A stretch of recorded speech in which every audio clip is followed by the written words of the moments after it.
보통 강연을 할 때는요, PPT 화면 띄워놓고, 제가 이제 막 자료, 데이터, 뭐, 그래프, 뭐, 이런 거 보여드리면서 강연을 하는데, 오늘은 그냥, 시간도 짧고, 그렇기 때문에 그냥, 몇 가지 소주제별로 제가 그냥 경험을 수다 떨듯이 풀어놓는 그런 방식으로 해볼까 합니다. 자료가 필요하면은 뭐, 그때 공유할 수도 있고요. 서울대에서는 누가 A 플러스를 받는가? 그 책으로 처음 대중한테 우리 교육의 문제를 알리는 걸 시작을 했어요. 그 전에는 학자였어요. 그래서 그냥 저 혼자 뭐 이렇게 논문 많이 쓰고 해외 그 탑 저널에 SSCI 저널에 이렇게 논문 많이 내면 그건 제가 일을 잘하는 거라고 생각하고 살았었어요.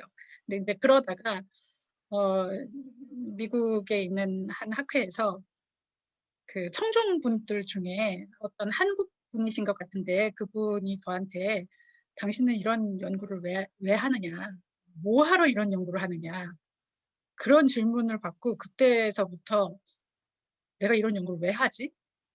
이런 생각에 대한 근본적인 질문을 하는 걸 시작을 하게 됐어요. 그분의 말씀을 하시기는 당신은 교육 전문가라면서 그리고 우리나라 서울대 교육의 문제를 알고 있고 또 우리나라 대한민국의 교육의 문제를 진단하고 있고 나름 해결책을 또 알고 있고 뭐 이런 사람이 극소수의 전문가들만 읽는 해외 영어로 된 저널에 논문을 발표하고 미국 땅에 와서 미국 청중들을 대상으로 영어로 이렇게 발표를 하는 게 대한민국 교육을 바꾸는데 무슨 도움이 됩니까? 이런 얘기를 하시는 거예요. 지금까지 대한민국에 교육학 논문이 없어서 혹은 교육학 박사가 없어서 교육학 교수가 없어서 대한민국의 교육이 안 바뀌고 있는 겁니까? 근데 그 질문이 그 말씀이 저한테는 엄청나게 충격적이었어요.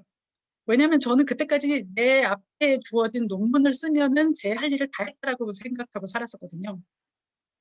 그래서 이거를 책으로 대중에게 알려야 되겠다. 현장을 바꾸는 것 쪽으로 이렇게 방향을 바꿔야 되겠다. 이런 생각을 처음으로 하게 됐어요. 그래서 그동안 논문들 쓴 거를 모아가지고 서울대에서는 누가 A 플러스를 받는가라는 책을 냈는데요. 그게 저는 계속 논문만 쓰던 그 라이팅만 하다가 일반인들도 쉽게 읽을 수 있는 글을 쓰는 게 되게 어려웠나 봐요. 출판사에서 계속 제가 쓰는 모든 글이 너무 논문체래요. 그래가지고 야단 맞아가면서 수정해가면서 그렇게 해서 바꾼 게 서울대에서는 누가 A 플러스를 받는가라는 책이고요.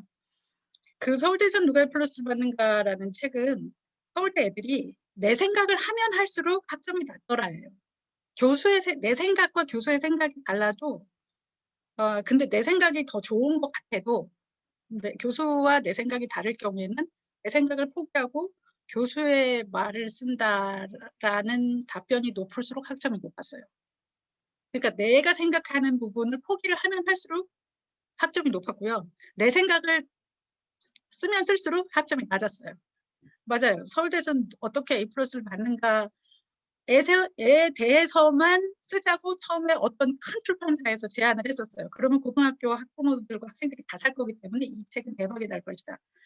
근데 저는 기획 의도가 서울대에 A플 받는 방법이 이게 문제다. 심각하게 나라가 망할 정도의 문제다라는 걸 고발하는 것이 더 큰 목적이었기 때문에 독자가 고등학교 학부모나 학생들이 아니고 교수들이었어요. 그리고 정책 개발자들. 이런 거였기 때문에 그런 기획 의도를 동의한 출판사를 찾았어요.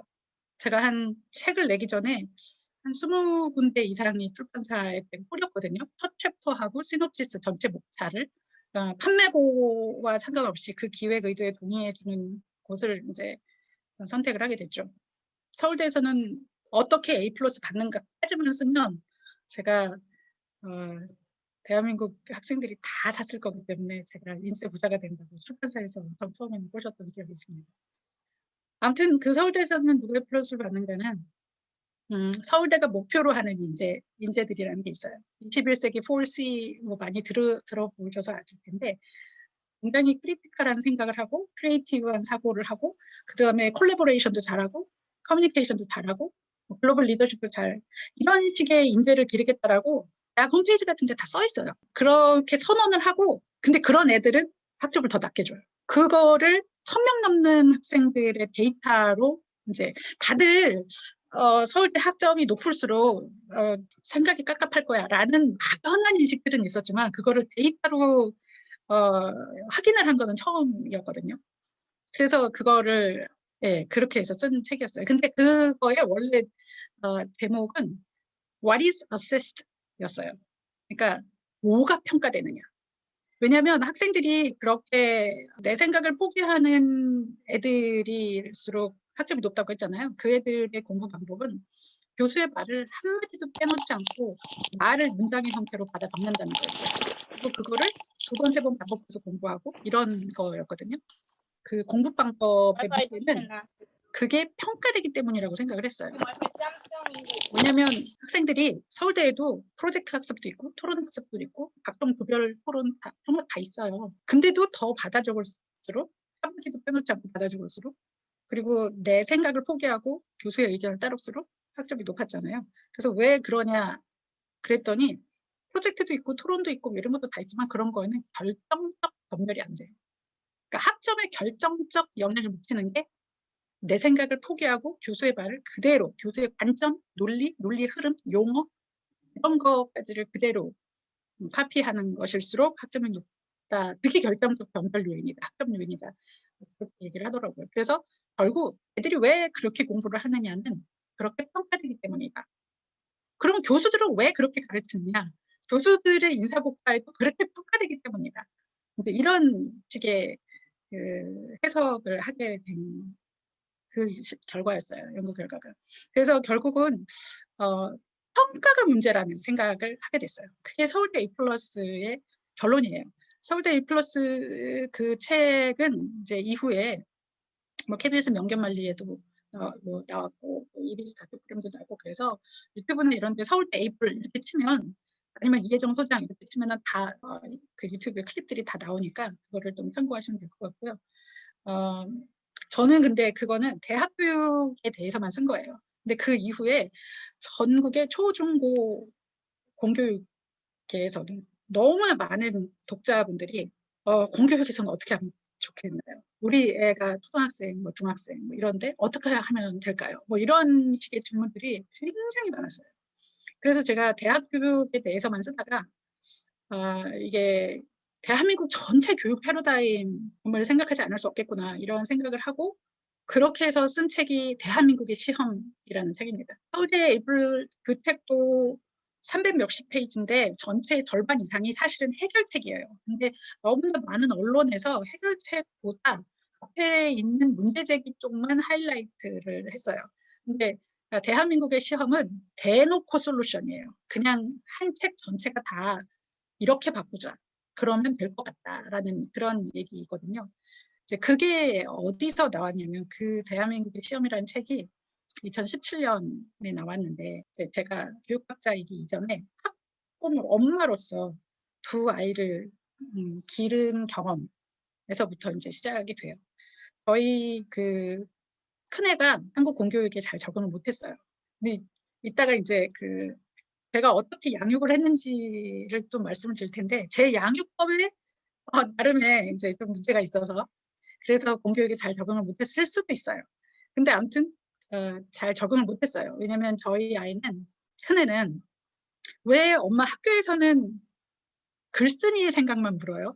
아무도 왜 제 생각을 묻지 않아요? 이런 종류의 질문을 계속 하는 애였어요.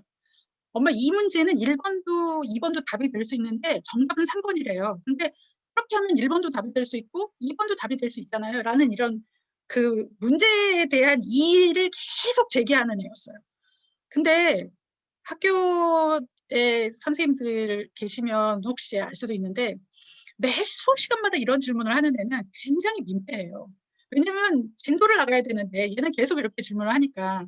그래서 학교에 제가 가면 이제 한국의 이제 초등학교하고 중학교는 그 공립을 다녔는데 집 앞에 있는 그 제가 학교에 가면 어머니 이 아이는 너무 생각이 많은 게 탈입니다. 생각 좀 그만하고 공부에 집중할 수 있도록 집에서 지도 편달 부탁드립니다. 이런 식의 메시지를 계속 받았었어요. 선생님들한테. 그러니까 얘는 생각이 너무 많고 질문도 너무 많은데 그리고 학교에서 말하는 정답은 왜 저것만 정답인지 납득할 수 없는 이런 프레임이 머릿속에 계속 돼 있는 애이기 때문에 더 이상 학교를 다닐 수가 없다 이렇게 생각을 하고 중학교 1학년 2학기 때 학교를 그만뒀어요. 그러고서는 어디를 보낼까 막 이렇게 고민을 하다가 유학을 보내기에는 큰애라서 너무 엄마로서 마음이 좀 안 됐고 그때 제주도에 막 국제학교라는 게 새로 생긴다고 그때 그렇게 소리를 들었어요. 그게 노무현 정권 때 하도 조기 유학이 많아서 그 조기 유학 수요를 국내에서 흡수하자라는 명분으로 제주도에 그 국제학교들을 세우기 시작한 거래요. 우리 애가 1회로 들어간 거예요. 그래서 선배가 전혀 없어서 이전에 학부모들한테 무슨 정보 같은 게 전혀 없었어요. 그냥 개교하자마자 들어간 케이스였기 때문에. 근데 이제 그 학교가 무슨 커리큘럼을 하는지 이런 거를 전혀 모르고 그냥 들어갔는데 이제 그 학교는 나중에 알고 봤더니 그 학교가 인터내셔널 바칼로레아라는 거를 하는 학교라는 거를 나중에 알았어요. 그거를 몇 년이 지날 때까지 관심이 없었기 때문에 그냥 그런 게 있다는 것도 몰랐기 때문에 잘 몰랐었어요. 저희 큰애는 이제 계속 한국 학교에서와는 달리 이제 제주도에 있는 그 국제학교에서는 끊임없이 네 생각이 뭐니를 묻는 그런 수업을 하는 학교였어요. 가치관의 차이인데요. 처음에 강남에서 그 학생의 구성이 거기는 이제 국내인이 갈 수 있는 뭐 외국에서 살다 오거나 이런 거 상관없이 전 100% 국내인이 갈 수 있는 학교였거든요. 근데 이제 서울 강남 지역이 40% 정도 됐었대요. 근데 첫 해, 두 번째 해 그 초창기에 자퇴율이 21%였어요. 굉장히 높은 거예요. 21%면 8명 중 2명은 자퇴를 한다는 거잖아요. 근데 저희는 첫 해에 갔기 때문에 이 학교가 어떤 학교일 거라는 어떤 그런 정보가 없이 가서 사실은 엄청 리스크 테이킹을 한 거거든요. 근데 그렇게 자퇴를 했던 이유는 학생들이 특히 학부모들이 뭔가 되게 잘 가르쳐 줄 거라고 생각하고 왔는데 이 학교는 너무 가르쳐 주는 게 없더라. 애들한테만 묻더라. 계속 네 생각이 뭔지를 묻는데 우리는 선생님의 생각을 듣고 싶어서 왔지 선생님의 강의를 들으러 왔지 내 생각이 뭐가 중요하냐 이러면서 이제 그 자꾸만 학생들한테 묻는 질문을 하고 이런 수업에 대해서 여기는 가르치는 게 없다 이래가지고 실망을 하고서 자퇴를 한 분이 10명 중에 2명씩이나 되는 거예요. 그런 상황이었었어요. 근데 저는 근데 뭐 그런 것도 나중에 알았지 그때는 당시는 그냥 몰랐고 애가 그냥 뭐 즐겁다고 하니까 그래 뭐 일단 여기 다녀보다가 좀 아니다 싶으면 또 딴 데로 빼자. 아직 중학생이니까 어리니까 뭐 나름 그런 생각을 하고 있었던 것 같아요. 근데 저희 둘째는 공립을 다니고 있었는데 그때 저희 둘째는 뭐 누나도 제주도에 갔으니까 너도 가라 뭐 이렇게 얘기를 했는데 계속 자기는 자기 친구들하고의 그 축구팀이 너무 좋기 때문에 갈 수가 없다 뭐 이런 식으로 해서 안 갔어요. 그래서 큰애는 제주도에 있는 학교를 다니고 둘째는 공립학교를 다니는 이 기간을 몇 년 동안 엄마로서 두 아이가 어떻게 다르게 세상을 바라보고 크는지를 온몸으로 겪은 거예요. 정말 우연인 거죠. 저희 둘째는 저한테 뭘 사달라고 할 때 엄마 이거 사주세요. 이거 우리 반에 쟤도 가지고 있고 얘도 가지고 있고 우리 반 애들 다 가지고 있어요. 그러니까 저도 사주세요. 이렇게 저를 설득하는데 큰애는 엄마 이거 있잖아요. 이거 우리 반에 얘도 안 가지고 있고 쟤도 안 가지고 있고 아무도 안 가지고 있어요. 그러니까 제가 가지면 대박이겠죠. 이렇게 설득을 해요. 뭔가를 사달라고 어필을 할 때 논리가 완전 반대예요. 둘째는 학교가 역사 골든벨을 하는 공립학교였어요. 그래서 그 전교생이 되게 역사 골든벨 하니까 그거에서 이기려고 되게 온 학생들이 되게 이렇게 역사 공부를 열심히 하는 그런 학교였어요. 초등학교 5학년 때 한국사 검정 1급 도전하고 이러는 학교였어요. 진짜 연대기표는 다 외우고요. 뭐 조선하고 고려의 왕과 왕비와 후궁과 후궁의 자식까지 다 외워요. 그래서 왜 그렇게까지 다 외우냐고 물어보니까 엄마가 몰라서 그러는데 그거를 알면 학교에서 선생님이 이렇게 엄지척을 해준다는 거예요. 그러니까 학교에서 정보를 많이 얘가 연도에 대해서 다 외우고 있으면 학교에서 엄지척을 해주는 인정받는 그런 평가 시스템에서 얘는 살고 있었던 건데 저희 큰애는 중학교 1학년 2학기 때 그 제주도에 있는 국제학교를 가서 거기서 중3, 고3을 보내고 대학을 갔어요. 그러니까 6년을 다녔는데 5년째인 고등학교 2학년 어느 날 저한테 와서 어머 너무 신기한 게 글쎄 아니 어떤 애들은 역사 공부를 할 때 연대기표를 외운대요. 너무 신기하지 않아요? 이런 얘기를 하는 거예요. 그래서 제가 "나는 그런 말을 하는 네가 더 신기하다. 어떻게 역사 공부를 할 때 연도를 안 외울 수가 있니?" 그랬더니 얘가 하는 말이 "연도는 시험 볼 때 다 주어지잖아요."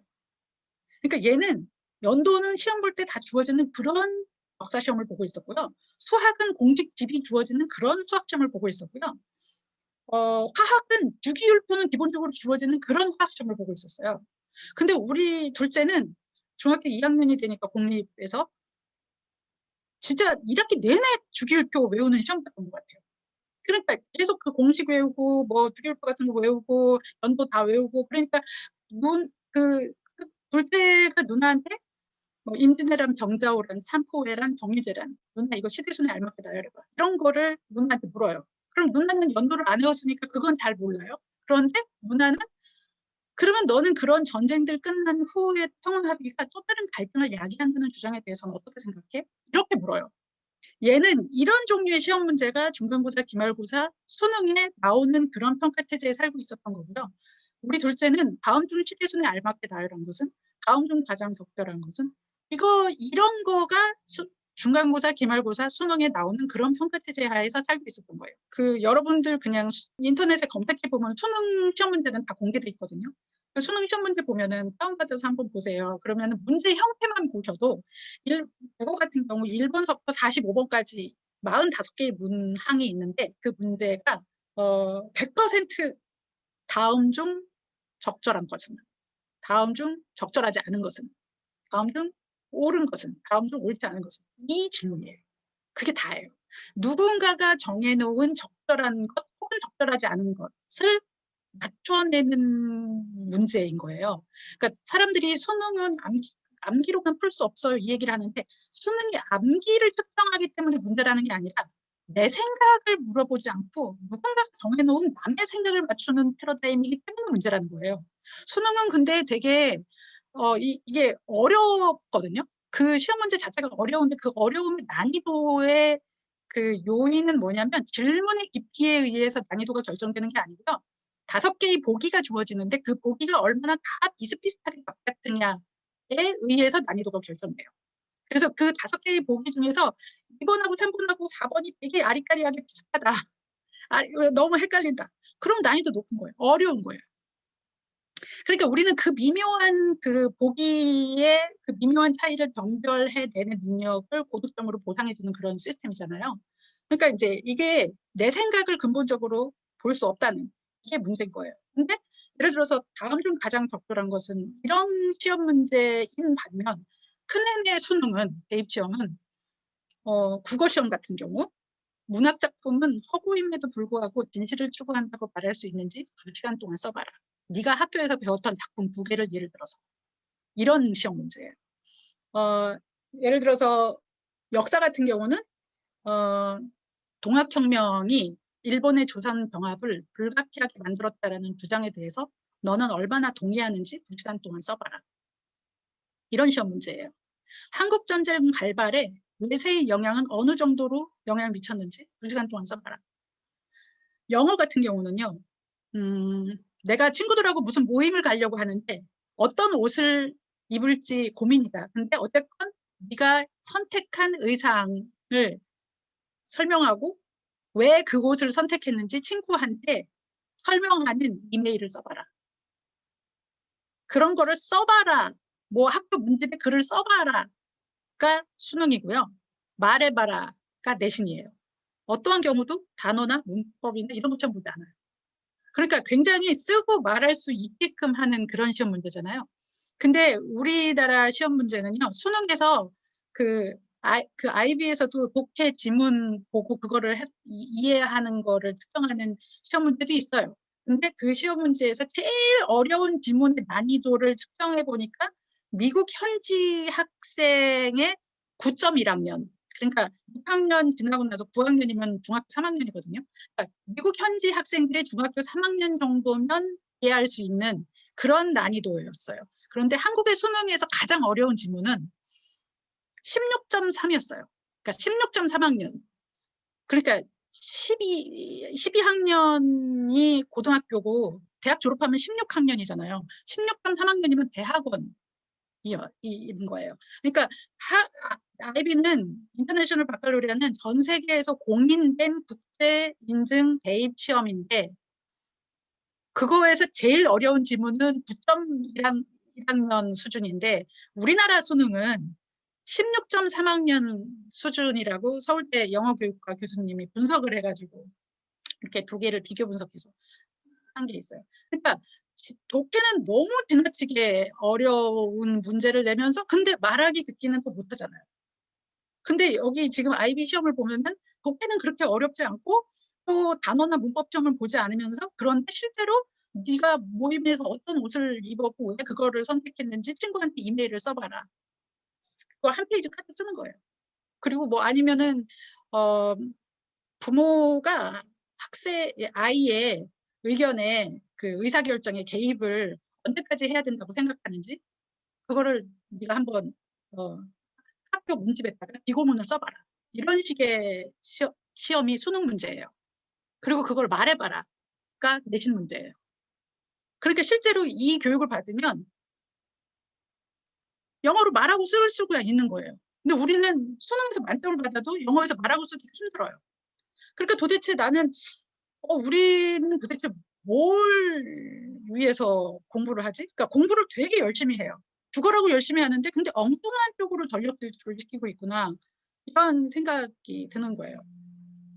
과학 같은 경우도 주기율표 같은 건 안 외워요. 지금 한 번도 본 적이 없는 그런 논문에 나오는 그래프를 보고 네가 이 그래프를 보고 이 그래프가 뭘 의미하는지 한번 해석해봐라.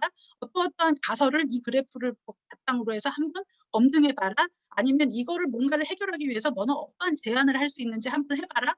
그리고 아니면 새의 노랫소리의 메커니즘을 한번 설명해봐라.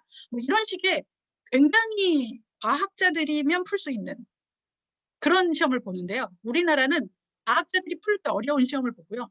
옥스퍼드 영문과가 풀 때 어려운 영어 시험을 보고요. 그 책의 저자도 문학 작품의 저자도 풀 수 없는 그런 국어 시험을 봐요. 아무튼 그래서 이게 그러니까 두 아이가 세상을 굉장히 다르게 바라보고 자라더라고요. 저희 큰애하고 둘째는 서로가 서로를 굉장히 무식하다고 생각하더라고요. 왜냐면 자기가 아는 거를 모르니까 어떻게 학교 생활을 하는지 너무 안타깝다 그래요. 그래서 저는 이 두 아이의 체제, 그 두 아이가 세상을 이렇게 다르게 바라보고 크는 것이 각각의 학교에서 어떤 종류의 능력을 잘했다라고 점수를 주는지에 대한 평가 체제의 차이 때문이라고 생각을 했어요. 그래서 이 두 차이를 비교 분석하는 거를 중앙일보 온라인 섹션에 칼럼으로 썼어요. 그랬더니 매경에서 이거는 되게 중차대한 문제니까 일면 헤드라인으로 확대 취재를 해달라 이렇게 요청이 왔어요. 그래서 그게 이제 2016년 제 일면 헤드라인 기사가 2016년 3월 5일자 매경 기사인데 일면하고 3면 전면 기사를 썼거든요.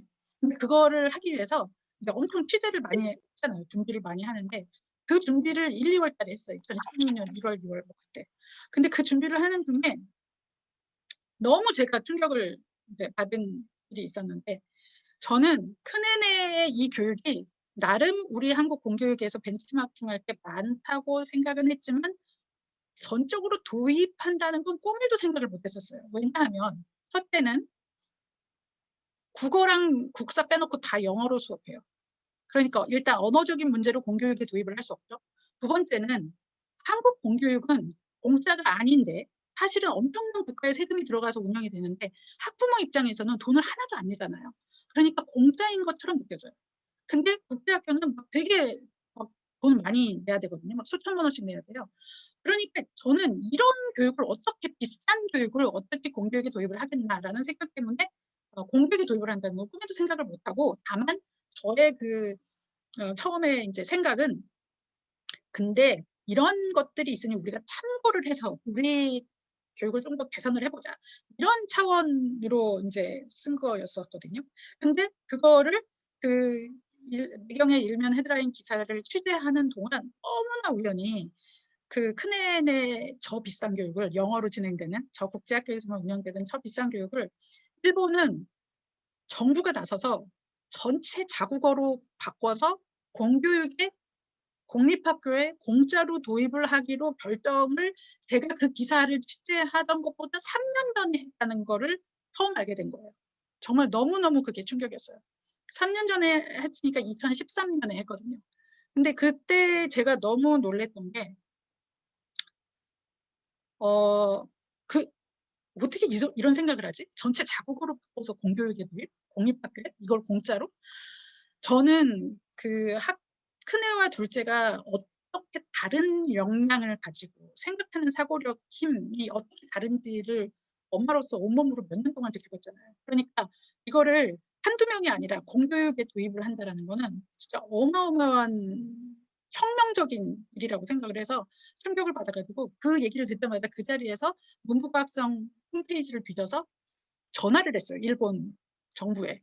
담당자 좀 바꿔달라. 아니 이게 어떻게 누가 이런 게 도입을 했는지가 너무 궁금하다. 그래서 담당자를 바꿨는데 그 담당자가 잃어버린 20년 회복하려면 경제 재건을 해야 되는데 경제 개혁의 핵심은 인재 혁명이다. 근데 인재 혁명은 결국은 교육 혁신을 해야 되는 건데 교육은 너무나 많은 이해관계가 얽혀 있어서 뭘 하나만 바꾸면 다른 것들이 다 너덜너덜 무더기가 된다.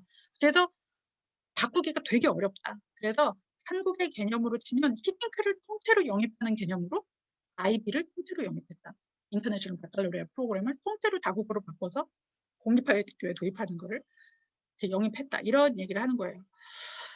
저는 그게 이제 되게 충격적이었어요. 제가 놀라웠던 건 이게 신메이지 위신 같은 어마어마한 변화인데 제가 기사를 쓰기까지의 3년 내내 단 한 번도 국내에 어떤 언론에서도 이게 비중 있게 다뤄졌던 적이 없었어요. 그게 정말 너무 놀라웠어요. 이게 마치 근데 일본에서도 그동안의 그 언론, 일본 언론을 보니까 일본 언론에서는 이 얘기가 엄청나게 도배가 됐었어요. 근데 사실 한국에서도 일본에서 굉장히 중요한 정책 같은 것들은 한국 언론에도 보도가 되는데 우리도 그러니까 기자들이 분명히 봤을 거예요. 근데 이게 무슨 의미인지 얼마나 중요한 관건이 되는 건지에 대한 인식 자체가 없었을 거예요. 그래서 보도를 안 했던 것 같아요. 저는 이게 어떤 방식으로 느껴졌냐면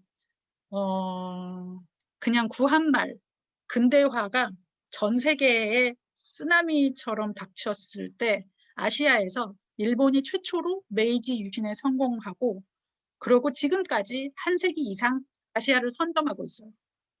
시대가 급변하는 그 시점에 일본이 그 시점에 타이밍을 잘 잡아서 쓰나미 위에 파도에 올라탄 거죠. 우리도 근대화를 하긴 했죠. 근데 늦게 했죠. 그러고 나라를 잃었죠. 저는 이거 굉장히 또 다른 4차 산업혁명이라는 쓰나미가 전 세계를 쓰나미처럼 이제 닥치고 있는데 거기서 일본이 빨리 신메이지 유신을 해서 또 다른 도약하는 나라를 만들려는 그런 의도였구나. 이런 걸 나중에 알게 돼요.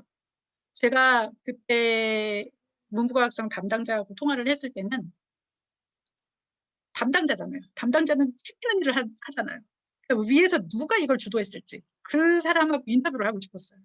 그래서 그 장관, 교육부 장관, 문부과학성 대신이라는 당시에 그런 사람이 시모무라 하쿠분이라는 사람이더라고요. 그래서 그 사람을 인터뷰를 해보려고 막 이제 라인을 추적을 했는데 이걸 주도한 사람이 그분이 아니래요. 그게 누구냐고 그랬더니 아베 신조 총리라는 거예요. 그래서 아베 신조 총리가 왜? 저는 되게 충격적이었어요. 아베 신조 총리가 2012년 12월 24일 날 두 번째 임기가 시작이 돼요. 그러고 한 달도 안 돼서 2013년 1월 24일 날 국가교육재생 실행회의라는 걸 만들어요. 자기가 국가교육위원회, 국가교육회의 별거 다 봤는데 실행이 안 되더라. 자기는 기필코 실행을 하고야 말리라. 그래서 국가교육재생 실행회의라는 걸 만들어가지고 거기서 플랜을 짜게 하는데요. 그 국가교육재생 실행회의의 목적을 보면 지금도 문부과학성 아니 저기 통일실 홈페이지에 가면 있는데요. 우리는 무슨 교육에 대한 목표 뭐 이런 거를 캐치프레이즈를 걸 때 아이들이 행복한 교육, 꿈과 끼를 찾는 교육 뭐 이런 거를 걸어요. 근데 거기는 뭘 걸었냐면 모든 국민이, 일본 국민이겠죠. 모든 국민이 세계 최고 수준의 교육의 중요성에 눈을 뜨고 그 학습 기회를 받는 것. 이게 목표예요. 저는 그걸 처음 볼 때 너무 처음부터 소름 돋았었어요. 그리고 어쨌건 그런 목표를 가진 국가교육재생실현회의가 1월 달에 세워가지고 막 5달 동안 결론을 내요. 그 결론이 뭐냐면 그때가 2013년인데 7년 후인 2020년에 수능을 폐지하겠다. 그리고 새로운 수능으로 바꾸겠다. 그리고 새로운 수능으로 바꾸기 위해서 롤모델이 필요하잖아요. 그 롤모델을 인터내셔널 바칼로레아를 전체 자국으로 바꿔서 공립학교에 도입을 하겠다. 이거를 그때 선언을 해요. 근데 되게 저는 충격이었던 게 그 선언을 하는 게 보통은 우리는 무슨 뭐 수능과 관련된 발표라든가 아니면 교육과정을 어떻게 바꾸나 교육에 어떤 프로그램을 도입하는 걸 발표를 할 때는 교육부 장관이 발표를 하잖아요. 근데 이때 일본은 교육부 장관 발표가 아니라 그 발표를 할 때 교육부 장관, 국방부 장관, 외교부 장관, 국채부 장관, 기재부 장관, 복지부 장관 다 들어온 국무회의 결정으로 이걸 발표를 해요. 그러니까 저는 이게 일본은 이 교육을 교육으로만 보는 게 아니구나. 국가 미래 전략의 일환으로 보고 있구나. 그때 이제 처음 소름 끼치게 무서웠었어요. 그래서 근데 저는 이제 궁금했던 게 일본도 수능이 100% 객관식인 센터 시험이라는 걸 보고 있거든요. 물론 조금 다르긴 해요. 우리나라와 달리 그 본고사를 봐요. 본고사는 또 논술인데 또 논술도 그들도 그 논술에 대해서 어느 정도 정답이 정해져 있는 논술이라고 IP 논술과는 되게 다르다고 또 개혁을 하려고 무지 노력을 하는데 어쨌건 수능은 본고사는 모든 애들이 다 보는 건 아니고 특정 대학에 지원하는 애들만 보잖아요. 근데 수능은 전 국민이 다 보거든요. 센터 시험을. 근데 그거가 100% 객관식이에요. 그러니까 우리도 100% 객관식인 수능이 있는데 지금 뭐 그동안에 뭐 계속 이제 수능하고 학종하고의 논란에서 보면은 계속 수능이 가장 공정한 것처럼 이렇게 인식이 되잖아요. 그래서 이제 제가 그 얘기를 했죠. 당신네들도 100% 객관식인 그런 수능을 가지고 있는데 그러다가 100% 논술식인 이런 시험으로 바꾸려는 것에 대해서 국민적인 심리적인 저항이 없냐. 특정한 공정성 문제에 대해서 우리는 아마 나라가 뒤집어질 그럴 만큼 저항이 있을 텐데 당신네들은 그런 거 없냐 그랬더니 있었대요. 그래서 어떻게 극복을 하셨냐. 그 사람들 제가 대화를 했던 문부과학성 관리가 그렇게 얘기를 하더라고요. IB 커미티를 만들었는데 위원회를 만들었는데 후지사키 이치로를 위원장으로 앉혀서 게임 오버였습니다. 이렇게 표현을 해요. 후지사키 이치로가 누구냐 그랬더니 저는 잘 모르니까 후지사키 이치로의 모친이 이토 히로부미의 증손이에요. 우리나라가 안중근 의사가 우리나라 영웅이 되지 그 나라는 이토 히로부미가 영웅인 거예요. 그러니까 막 국가를 위해서 막 열심히 일을 하다가 외국의 테러리스트한테 암살당한 기운에 뭐 이런 건 거예요. 그래서 그 나라가 이토 히로부미의 가문에 대해서 생각하는 느낌은 미국 사람들이 케네디 가문에 대해서 느끼는 감정 같은 그런 애틋함과 애잔함과 그런 부채감 같은 게 다 있대요. 그래서 뭔가 그 가문에서 이토 히로부미의 가문에서 뭔가를 한다 그러면 다 그것이 나라를 위해서 너무 좋은 일일 것이라는 그런 아주 기본적인 믿음들이 국민들한테 다 깔려 있는 거예요. 그래서 저는 되게 웃긴 게 IB 커미티라 후지사키 이치로라는 사람이 전혀 교육적 백그라운드가 없는 사람이에요. 그냥 전 준비대사를 지낸 사람이에요. 그러니까 교육과 상관이 없어요. 근데 그 사람을 위원장으로 앉혔더니 뭐 동경대, 교토대, 뭐 개유대, 와세다대, 성장교통자급 인사들이 전부 다 위원으로 들어오고요. 그 다음에 전경련에 해당되는 게 거기는 경단련이래요. 그래서 경단련, 그 다음에 우리의 쌍성에 해당되는 게 거기는 소니, 뭐 이런 사람들의 그 지도층이 들어오고요. 정계, 재계, 관계, 학계가 다 위원으로 들어와요. IB 커미티. 그러니까 이제 국민들 입장에서 보면 아이비를 우리나라에 도입을 할지 말지 이거를 논쟁을 벌이기에는 이미 지나갔다는 거예요. 왜냐하면 이미 이 정도 면면의 사람들이 전부 다 아이비를 도입하는 것에 대한 커미티 위원으로 들어왔다는 것 자체가 이미 기본적으로 이거는 당연히 해야 되는 거가 좋으니까 이 사람들이 그렇게 했을 거 아니에요. 그러니까 당연히 해야 되는 거고 어떻게 하면은 좋을지에 대한 하우투 논의로 넘어가기 시작했다는 거예요. 저는 그게 그 얘기를 들었을 때가 그게 이제 그 어디 이동하는 차 안에서 옆자리에 앉은 일본 분에게 들었었거든요. 근데 정말 너무너무 충격이었어요. 왜냐면 그때 그 얘기를 듣고 제가 밤에 동경에 있는 호텔방에서 그 당시에 미스터 선샤인이라는 드라마를 할 때였어요. 그거의 마지막 회에서 두 번째 거 회를 제가 일본에 출장 가서 못 봤으니까 그거를 다시 보기를 하면서 그냥 계속 우는 거예요. 여러분들 미스터 선샤인이라는 드라마가 구한말에 의병 활동하던 그런 거 이제 소재가 그건데 너무 구한말하고 비슷한 느낌이 드는 거예요. 아베 신조는 우리나라를 되게 힘들게 한 기시노부스케라는 외조부의 라인을 따르는 사람이에요. 기시노부스케는 한일합방, 정한론 이런 거 주장하고 전범이에요. 그랬던 사람이에요. 아베 신조는 친할아버지는 평화, 반전 이런 걸 주장하는 사람인데 친할아버지의 노선을 따르지 않는데요. 근데 우리나라를 힘들게 했던 기시노부스케의 후손인 아베 신조와 이토 히로부미의 후손인 후지사키 이치로가 합작을 해서 인터내셔널 바칼로레아라는 걸 공립학교에 도입을 한다는 그런 프로젝트를 진행을 했다라는 거가 또 그리고 심지어 거기서 그렇게 얘기를 하더라고요. 빨리 친메이지 유신을 해서 또다시 도약하는 나라를 만들어야 되는 게 4차 산업혁명 시대에 그게 너무나 중요하기 때문에 이렇게 그 급의 사람들이 뭉쳐가지고 이렇게 버리고 있는 것에 저는 너무너무 충격을 느꼈어요. 왜냐면 너무 구한말하고 비슷한 거예요. 시대의 흐름을 빨리 읽고 왜냐하면 지도자가 시대의 흐름을 읽지 못하면 그리고 그거를 국민들의 뜻을 따른다라는 명분 하에 우리는 수능을 어떻게 하고 뭐 이런 걸 전부 공론화를 붙이고 막 이랬단 말이에요. 지난 몇 년 동안. 그게 구한말에 근대화를 하거나 개혁을 해야 되겠다는 사람들도 있었어요. 지식인들 중에서. 근데 우리는 그런 것들이 무시가 됐고요. 그리고 국민 대다수는 나라의 문을 닫는 쇄국 정치를 지지했어요.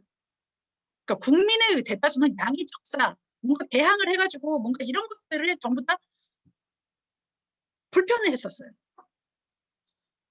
그러니까 쇄국 정치가 국민의 지지를 얻었기 때문에 그 당시 정치인들이 그걸 이용했던 거죠.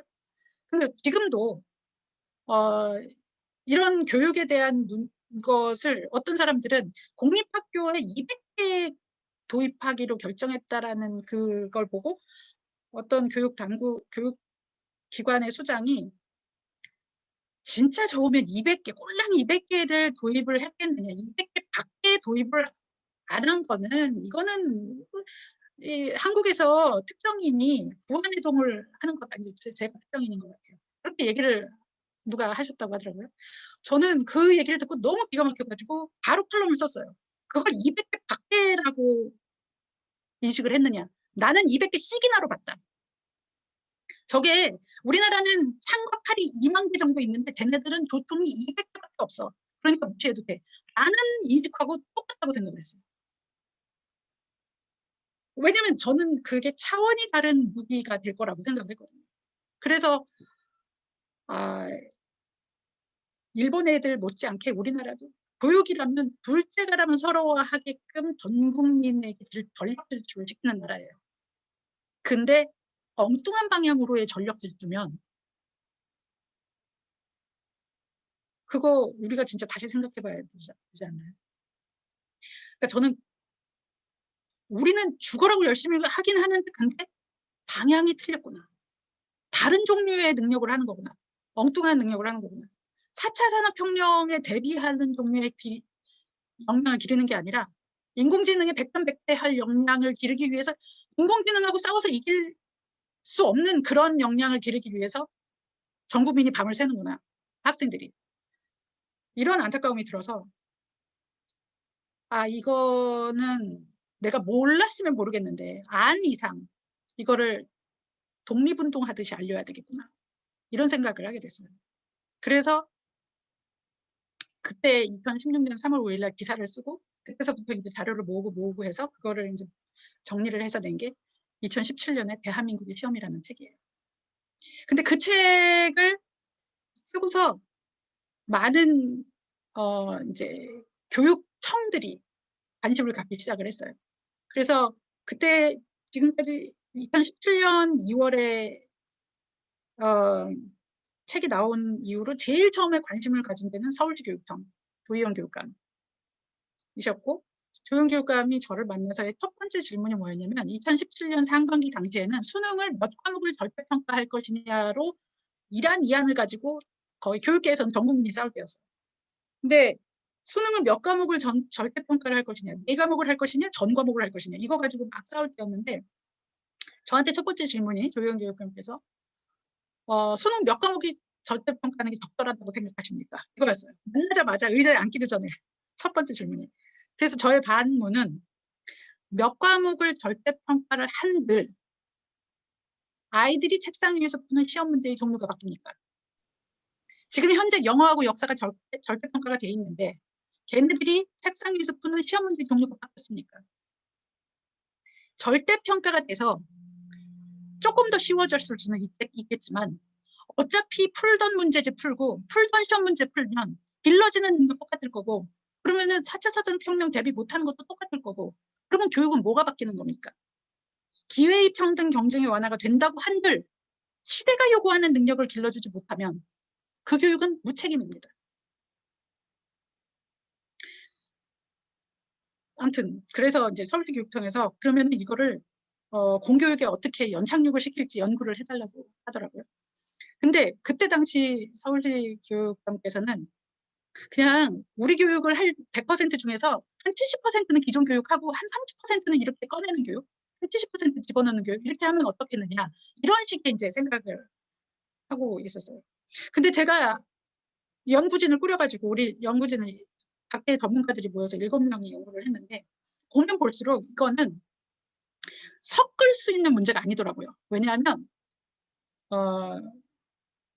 우리의 시험 문제는 중간고사, 기말고사, 수능이 전부 다 다음 중 가장 적절한 것은 그 법과 정치라는 사회탐구의 법과 정치라는 시험 문제가 있는데요. 그것도 한번 다운받아서 보시면요. 제가 다운받아서 보니까 20문항이 있는데요. 20개 전체가 다음 중 옳은 것은, 다음 중 옳지 않은 것은 이거예요.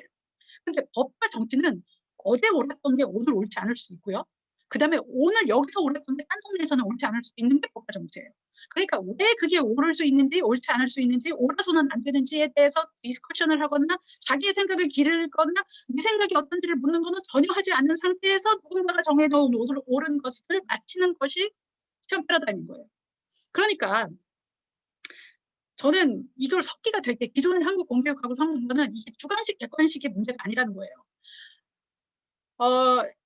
우리 공교육에서는 다음 중 옳은 것은 다음 중 가장 적절한 것은 라는 게 정해져 있는데 인터내셔널 바칼로레아는 IB는 그 옳다라고 생각하는 게 옳지 않을 수도 있으면 끊임없이 깔 수 있어야 돼요.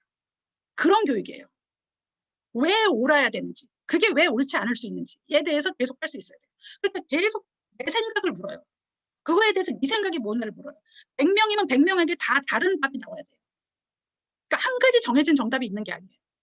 그렇기 때문에 그렇지만 그러면은 모든 사람들의 엉뚱한 생각도 다 인정해줘야 되느냐? 아니죠. 비판적이고 창의적인 생각도 수준이라는 게 있고 퀄리티라는 게 있어요. 모든 아티스틱한 작품에도 영화에도 드라마에도 퀄리티라는 게 있어요. 당연히 주관적인 생각, 논술, 에세이 이거에도 퀄리티라는 게 있어요. 그러니까 그 퀄리티를 자기의 생각이 그 퀄리티를 높이는 것 쪽으로 교육이 가야 되는 거지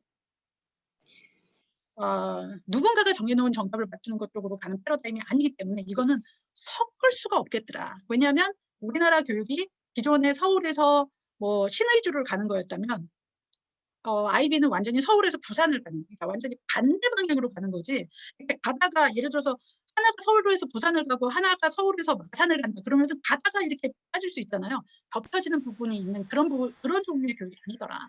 이런 생각이 들었습니다. 그래서 이게 굉장히 문제구나. 그런 생각이 들어서 이거 독립운동하듯이 이걸 해야 되겠다. 그런 생각이 들었는데 어쨌건 서울시 교육감께서 그런 연구를 맡겨서 제가 하고 있는데 제주도 교육감께서 처음에는 얘기를 다 듣더니 좋긴 한데 근데 뭔가 외제가 돼요. 그래서 자존심적으로 왜냐면 그 제주도 교육감께서는 전교조 지부장 출신이라서 굉장히 이제 그 진보적인 생각을 가지고 계신데 외제를 도입하는 건 그건 너무 자존심 상한다는 거예요. 그래서 제가 시험 문제를 보셔라. 동학혁명이 일본의 조선 병합을 불가피하게 만들었다라는 주장에 대해서 너는 얼마나 동의하느냐. 이 시험에 대해서 2시간 동안 쓰는 게 수능 문제야. 그러면 이것이 외제냐. 시험 문제 내용 자체를 보면 외제라고 할 수가 없어요. 문학작품은 허구임에도 불구하고 진실을 추구한다고 말할 수 있는지 네가 배웠던 작품 2가지를 들고서 2시간 동안 써봐라. 근데 내가 배웠던 작품이 허준의 홍길동전이고 뭐 예를 들면 이렇게 할 수 있어요. 제가 아이비 하는 학교에 가서 국어 시간을 참가를 해봤는데 소설 광장과 홍길동전의 공간의 의미를 서로 비교 분석하는 토론을 하고 있었어요. 이게 기말고사 대비 시험이래요. 그러니까 컨텐츠를 들어가 보면 컨텐츠는 이게 아이비는 국제 공인 프로그램이다 보니까 스위스에서 개발된 거거든요. 1968년도에. 그러니까 전 세계의 학교에서 대학에서 인정을 해주는데 생각하는 힘이 중요하지 그거의 소재가 뭔지는 그건 그냥 각 국가교육과정을 따르게 돼 있어요. 그러니까 우리나라 국어는 문학작품을 분석하고 이해하고 해석할 수 있는 역량, 생각하는 힘을 기르면 되는 거지 그것이 문학작품이 미국의 문학작품인지 영국의 문학작품인지 한국의 문학작품인지는 그건 걔네들은 중요하지 않아요. 그러니까 우리는 한국 문학작품을 가지고 하면 되는 거예요. 전쟁이 사회 변화를 가속화시킨다는 관점에 대해서 2시간 동안 써봐라. 이런 질문에 대해서 우리는 임진왜란 하고 한국전쟁 가지고 쓰면 되는 거고요. 유럽에 있는 어떤 애들은 장미전쟁이나 러시아 혁명 가지고 써도 되는 거고요. 미국 애들은 남북전쟁 같은 걸로 써도 되는 거예요. 그렇지만 어떤 전쟁을 가지고 하든 전쟁이 사회변화를 가속화시킨다는 관점에 대해서 역사적인 안목을 길러줄 수 있고 해석을 길러줄 수 있고 그런 눈을 길러줄 수 있어야 되는 게 그런 역량을 길러야 된다는 게 아이비의 핵심 평가 기준이에요. 그러니까 소재는 다 우리 걸로 할 수 있어요. 그리고 어차피 수학이나 과학 같은 경우는 전 세계가 내용이 안 달라요. 어차피 수학, 과학은 우리도 근대화 되면서 들어온 거잖아요. 그런 식으로 치면 학교 시스템도 근대 교육 시스템도 다 들어온 거예요. 100년 전에. 그리고 외제를 치면 우리 고추, 감자, 고구마 이런 것도 다 중간에 들어온 거예요. 그러니까 어디서부터 외제라고 볼 것인지가 사실 굉장히 그래요. 그러다가 어찌됐건 제주 교육감께서 이제 이게 외제가 아니라는 걸로 우리 거를 충분히 할 수 있다라는 거를 확신을 갖게 되시자마자 그러면은 한국어화를 국가 전체가 하기에는 설득하는데 시간이 너무 걸릴 테니까 한 교육청이 하면 한반도가 다 쓸 수 있지 않겠냐. 그러니까 제주도 교육청이 나서서 제주도 교육청 예산을 다 하겠다, 한국어화를. 그러면 이제 나머지 남한이 다 쓸 수 있게. 그래서 그거를 처음 결정을 하셨어요. 2017년 12월. 그러고 제가 아이비하고 한국어화를 하는 협상하는 공식 커뮤니케이션 채널로 공문을 보냈어요. 그게 2018년 1월. 그러고 18개월 동안 정말 너무너무 힘들게 협상을 했어요. 2019년 7월에 한국어화 MOC에 사인을 했어요. 그래서 지금 현재 제주도하고 대구 교육청도 했거든요. 같이 동시에 사인을 했거든요. 대구하고 제주하고 동시에 아이비 학교가 한국어로 된 아이비 학교가 시작이 공립학교에서 공짜로 시작이 되고 있어요.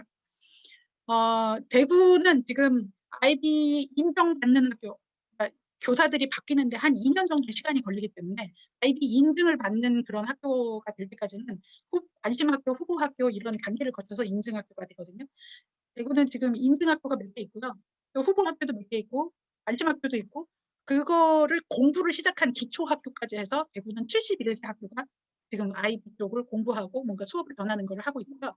제주는 대구보다 인구가 3분의 1도 안 돼요. 근데 어쨌건 대구, 제주에서도 하고 있는데, 대구는 고등학교 같은 경우는 지금 이 IB 같은 걸 하는 경우는 고등학교, 우리나라에서 수능 최저가 없는 학생부 종합전형으로 진학할 수 있거든요.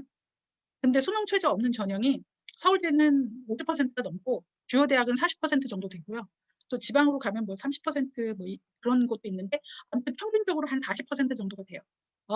수능이 최저가 필요한 전형은 지원을 못하는 거예요. 그렇지만 이제 입학할 때 요번에 2021년 3월에 첫 입학을 했거든요. 그 IB로 대학 가는 애들이. 근데 걔네들한테 어떻게 설명을 했냐면 60% 넘는 수능이 필요한 전형은 지원을 못한다. 그걸 처음부터 얘기를 해요. 그래서 수능 준비는 왜냐면 수능 시험을 못 봐요. 시기적으로 IB 시험 보는 때랑 겹쳐요.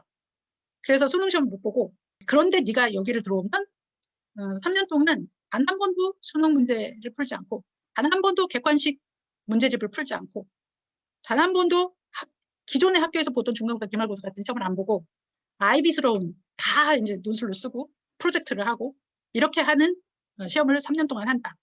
그러고 너는 수능 최저가 없는 40%가 안 되는 그쪽으로 지원을 한다. 이거에 동의를 하느냐 해가지고 그런 애들만 IB를 수업을 받는 그런 방식으로 가요. 근데 대구는 한 학교에서 IB반 수능반을 나눠서 애들이 신청하게 있어요. 그러니까 이제 IB반이 한 학교당 평균 한 2반 정도가 모였대요. 그래서 지금 3개의 고등학교가 지금 시작하고 있고요. 걔네들은 이제 그 2023년 11월에 첫 한국 IB 대입 시험을 볼 애들이에요. 제주는 한 학교를 선정을 했는데 그 한 학교가 읍면 지역에 있는 굉장히 낙후되고 소외된 학교예요. 근데 그 학교 애들한테 잘하든 못하든 전교생이 IB를 하게끔 하는 거예요. 그리고 그거를 너는 꼭 수능을 봐야 되겠다, 나는 꼭 수능을 봐야 되겠다 하는 애들은 옆에 있는 한 학교를 지원하게 해요. 그래서 이제 한 학교 전체를 IB를 하는데, 근데 처음에 이제 되게 걱정을 많이 했어요. 어, 이렇게 하는 게 시험 문제를 딱 보니까 너무 어렵던데, 잘하는 애들도 하기 힘들던데, 교사 어른인 학부모인 내가 보기에도 너무 어려운데 이런 거를 성적 낮은 애들이 어떻게 하나. 근데 성적이 낮다고 내 생각도 없는 건 아니잖아요. 그 내 생각이라는 걸 기를 기회를 처음부터 박탈할 필요는 없는 거잖아요. 저희가 그 한국에나 일본에 아시아 쪽에 이런 IB를 하는 학교가 국제학교나 외국인 학교 같은 그런 비싼 학교로 혹은 사립학교 그런 데로 도입이 됐던 이유는 언어 때문이었어요. 영어로만 진행이 되니까 영어가 가능한 교사들을 포빙을 해서 그분들을 유지하고 관리하는 모든 비용을 학생에게 부담시키는 구조였단 말이에요. 근데 영어가 문제가 안 되는 미국 같은 경우는 미국의 아이비 학교가 2,000개 넘는 학교가 있는데 90% 이상이 저소득층 공립학교예요. 근데 저소득층 공립학교에 IB를 도입을 한 이유는 사립학교는 냅둬도 알아서 퀄리티 컨트롤을 잘하는데 저소득층 공립학교에 아주 사립학교에 우수한 프로그램을 넣어주지 않으면 양극화가 더 심화될 것 같으니까 이걸 정책적으로 넣기 시작했어요. 시카고에서도. 그런데 보니까 그냥 일반 애들이 IB를 하면 뭐 대학 진학률, 뭐 대학에서 더 잘하는 비율, 뭐 이런 여러 가지 지표들이 있잖아요. 그게 여기서부터 요만큼 올라가는데 저소득층 애들은 여기서부터 이만큼 올라가더라고요. 그러니까 저소득층 애들의 그 효과가 훨씬 더 큰 거예요. 그러니까 못하는 애들, 이제 잘하는 애들도 이만큼은 올라가요. 근데 저소득층 애들은 여기 같이 이만큼 올라가는 거예요. 그러니까 양극화를 줄이는데 너무 도움이 되더라라는 생각을 가지고 시카고에서는 이제 퍼블릭 그 공립학교에 그거를 전략적으로 도입을 하기 시작해요. 저는 이게 되게 궁금했어요. 우리나라는 수천만 원씩 학비를 내는 그런 학교에서만 이게 운영되다가, 그리고 이제 선발 집단만 대상으로 하다가 이걸 공립학교에 기존의 교육도 잘 못했던 그런 애들을 대상으로 이게 가능할까? 그래서 일본하고 미국에 이렇게 소외된 지역의 공립학교에 하고 있는 사례들을 다큐를 찍기 위해서 직접 찾아가 봤어요. 그랬더니 보니까 정말 너무너무 놀라운 게, 제가 시카고에 있는 어떤 한 학교에 가서 학생들을 인터뷰를 했는데 그 학교는 굉장히 어려운 학교였어요. 저는 학교 교문에서 이제 학교를 들어가는데 학교 건물에서 공항 검색대 같은 게 있는 학교를 처음 봤어요. 그러니까 총기 사고 같은 게 흔한 지역이었나 봐요. 보통 일반적으로 좋은 동네에서는 학교에 총기 검색대 같은 걸 두지 않거든요. 그런 학교였어요. 미국은 전체가 무상급식을 하지 않아요. 저소득층만 무상급식을 해요. 전체적으로 10% 정도 무상급식을 하거든요. 근데 그 무상급식하는 학생의 비율이 50%가 넘으면 타이틀 1 스쿨이라고 해가지고 특별히 교육청에서 지정을 해서 예산 지원을 더 해줘요. 근데 제가 방문했던 학교는 90% 무상급식을 하는 학교였어요. 어마어마하게 가난한 학교고요. 학부모들은 대학 나온 사람이 없어요. 그리고 학부모들은 내 새끼가 대학을 가길 원하지도 않아요. 정말 그렇게 교육열이 있지도 않아요. 그런데 그런 학교에서 아이들이 아이비를 하는 거예요. 근데 제가 인터뷰를 했던 학생을 보니까 자기가 시카고에서 제일 환경 오염이 심한 지역에서 가고 자랐대요. 왜 이 환경 오염이 어떻게 해서 우리의 건강을 해치는지, 그 공장에서 나오는 화학 물질이 땅속으로 들어가서 그다음에 물로 들어가서 어떻게 우리 몸에 영향 미치는지와 관련된 소논문을 썼더라고요. 그게 IB에서의 소논문 같은 거를 전 과목에 쓰게 돼 있기 때문에 IB에서 한 과목 숙제로 한 거예요.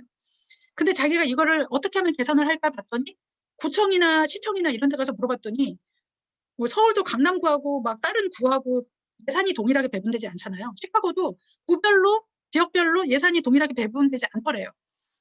그런 문제를 해소하려고 뭐 가서 구청, 시청에 가서 인턴도 해보고 무슨 동아리도 만들어보고 그거 캠페인도 벌려보고 펀드레이징도 해보고 온갖 걸 다 해봤더라고요. 그래서 자기는 어쨌건 환경 문제를 개선하는 사회 환경 운동가가 될 거래요. 근데 아무튼 제가 그 친구를 인터뷰를 했을 때 되게 좀 인상 깊었던 거는 애가 굉장히 똑똑하다.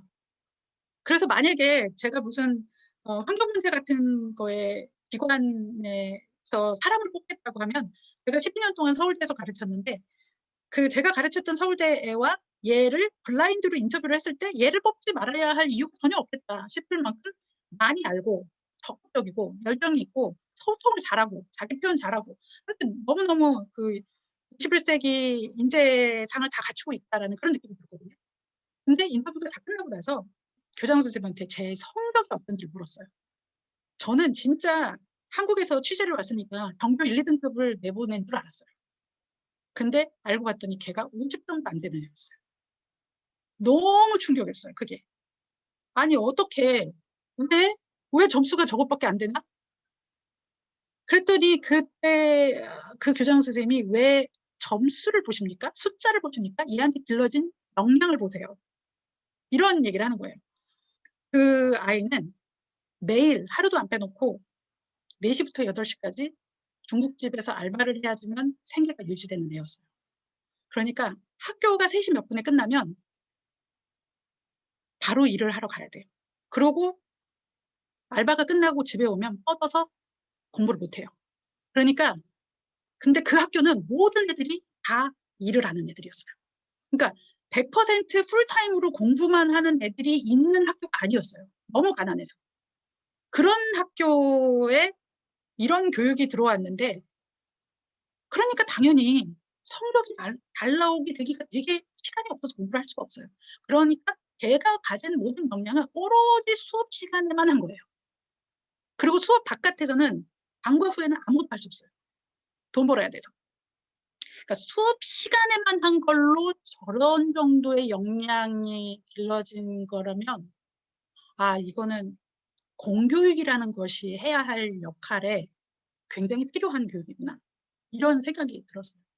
그래서 저는 그때 제게 이제 굉장히 인상을 깊게 느껴가지고 그때 그 밤에 막 호텔방에 와가지고 제주도 교육감님한테 막 문자를 보냈어요. 교육감님의 생각이 현실화될 수 있다는 확신을 처음 제가 가지게 됐다라는 걸 봤는데 왜냐하면 제주 교육감님께서 저희랑 이제 얘기를 한 게 뭐냐면 한국 시험에서도 100점짜리가 있고 50점짜리가 있잖아요. 근데 IB에서도 100점이 있고 50점이 있을 거 아니에요. 근데 한국 시험에서의 50점짜리는 교과서의 생각, 저자의 생각 50점인 거예요. 근데 IB에서의 50점은 내 생각 50점인 거예요. 똑같이 50점짜리가 나왔을 때 이 4차 산업혁명 인공지능 시대에 누가 더 경쟁력이 있을까를 생각을 해보면 성적이 낮은 애들한테도 이런 기회를 줘야 되는 거더라고요. 그래서 이거를 공교육에, 공립학교에 공짜로 도입을 하는 거지 국가 전체를 위해서, 학생 개개인을 위해서, 모두를 위해서 이게 너무나 필요한 일이구나 라는 생각을 하게 됐습니다. 제가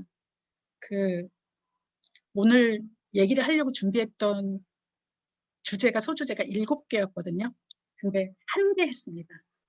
우선은 시간이 다 돼서, 시간이 오버가 돼서 제가 너무 눈치가 보이고 소문스러워서 이걸 어떻게 해결을 해야 되나, 네, 이러고 있는데, 네, 아무튼, 네, 시간이 이렇게 돼서 저는 중간에 이렇게 질문도 받고 싶었는데, 저는 대한민국의 교육개혁을 굉장히 해야 되겠다는, 이게 독립운동처럼 독립이 될 때까지 해야 되는 일처럼, 비가 올 때까지 기후제를 지내야 되는 것처럼 그렇게 해야 되는 일이라고 생각을 하게 됐어요. 지금 6년째 이제 매경과 한경의 고정 칼럼을 써왔고요. 그리고 이제 뭐 책을 대한민국의 시험이라는 책, 그다음에 아이비를 말한다라는 책. 아이비를 말한다라는 책은 전국에서 너무너무 질문이 많으신 거예요. 뭐 사교육은 어떻게 될까요? 뭐 이건 어떻게 될까요? 뭐 이런 거 있잖아요. 그런 어떤 질문들을 다 이렇게 뭐 교사 대상으로 공청회 같은 거 하면은 질문이 수십 개 나오잖아요. 그런 거를 이제 다 모으고 모아서 Q&A 답변을 모은 그런 책이에요. 아이비를 말한다. 그런 책도 내고, 그래서 제가 이렇게 막 일일이 댓글에서 그렇게 답변을 달 수가 없어서 책을 내고 칼럼을 쓰고 공개적으로 강연을 하고 이런 활동을 지금 해오고 있습니다. 그래서 관련 자료들은 다 찾아보시면 알 수 있고요. 그리고 이제 제주교육청 이후로 뭐 충남교육청, 대구교육청 계속 연구를 해오고 있고, 최근에는 서울대 우세정 총장님하고 얘기를 해서 서울대 우세정 총장님의 지원으로 서울대 교수님들을 설득해서 우리가 이제 논술형 수능을 어떻게 바꿔야 되는지에 대한 롤모델을 전문적으로 제안을 해보자, 이렇게 해서 서울대 국어교육과 영어교육과 수학교육과 그다음에 과학교육, 물리교육과 그다음에 이제 전 입학처장, 그다음에 저 이렇게 6명이 모여서 지난 1년 동안 정말 열심히 공부를 하고 우리나라 대한민국의 수능과 대신을 어떻게 바꿔야 되는지 제안을 하는 보고서를 최근 며칠 전에 이제 인쇄를 했습니다. 그래서 그렇게 진행을 하고 있고요. 저는 당연히 처음서부터 계란으로 바위 치기였었어요. 근데 어쨌건 이런 방향에 공감을 해주시고 동참을 해주시는 그런 분들이 전국적으로 이렇게 많이 생겨서, 그래서 아무도 건드리고 싶어 하지 않는 문제거든요, 교육이라는 게. 근데 그럼에도 불구하고 반드시 해야만 하는 그런 일이라고 생각하고 그런 노력을 하고 있습니다. 학부모로서 할 수 있는 노력은 당연히 뭐 아이비 학교나 이런 걸로 갈 수 없는 분이 아직은 훨씬 더 많잖아요. 그러면은 어떻게 할 것이냐 해서 저는 우리 애들한테, 제가 바쁜 워킹맘이어가지고 많은 시간을 같이 해주진 못했는데 그나마 제가 했던 교육법 중에서 뭐가 가장 그래도 좋았다고 생각을 하느냐 이렇게 아이들한테 물었을 때 저희 애들이 하는 얘기가, 저는 애들이 왜 어렸을 때 굉장히 질문을 많이 하잖아요. 5살, 4살 이럴 때부터 세상의 모든 것이 다 궁금해요. 하늘은 왜 파래요? 뭐 고양이는 왜 까매요? 뭐 이런 거 있잖아요. 그리고 뭐 무지개는 왜 떠서 시작해서 구름 뭐 생기나요? 뭐 너무너무 세상에 질문이 많을 때 그 질문에 대해서 저는 답을 나름대로는 하는데 그 답을 할 때 항상 이거는 근데 책에 나오는 답이야. 아니면 이건 엄마의 답이야. 네 생각은 뭐야? 이거를 100% 물었어요. 고양이가 지나가는데 검은색 도둑 길고양이가 까만색이었어요. 저 고양이는 왜 까매요? 이런 걸 물어봐요. 그러면 저는 까만색이 까맣게 보이는 거는 빛을 다 흡수해서 우리 다 흡수했다가 예를 들어서 빨간색이면 빨간색 레이만 반사돼서 우리의 시신경을 자극할 경우에 빨갛게 보여. 예를 들면 이런 식으로 까만 거는 다 흡수를 했기 때문이야. 반사되는 게 없어서. 예를 들어서 이런 식으로 설명을 하잖아요. 그러면 근데 이건 책에 나오는 얘기야. 너는 왜 고양이가 까맣다고 생각해? 저 고양이가 왜 까맣다고 생각해? 이거를 물은 거예요. 예를 들자면 이런 식이에요. 그러면 아이들 얘기에 의하면 지나고 나서 보면 그냥 답을 알려주면 되지 왜 꼭 내 생각을 묻는지 그게 너무 짜증스러웠대요. 근데 저는 굉장히 집요해서 그날 바로 답을 못 하잖아요. 그럼 그 다음날 또 물어요. 너 어제 내가 나는 고양이 까만 거 얘기했는데 너 그 고양이 까만 거 너 얘기 안 했더라? 그러면 생각 중이래요. 그래서 그런 생각 더 해. 근데 대답은 해야 돼 어쨌건. 그리고 그 다음날 또 이제 출근하면서 엄마 늦게 올 테니까 일기에다 써놔. 고양이가 왜 까맸는지. 그렇게까지 집요하게 물었어요. 그러면 이제 걔가 처음에는 이제 뭐 생각 안 하고 몰라 뭐 이러다가 나중에는 이제 하도 집요하게 그러니까 일기장에 써놓은 걸 보니까 제목은 검은 고양이. 그래서 담아래 무얼 훔친가 검정색 도둑고양이. 쓰레기 버리러 가시는 우리 엄마 깜짝 놀라게 하는 얄미운 도둑고양이. 그 미움들이 까맣게 쌓였나 검정색 도둑고양이. 이렇게 썼더라고요. 걔는 미움들이 까맣게 쌓여서 검은 도둑고양이가 됐다. 이렇게 해석을 한 거예요.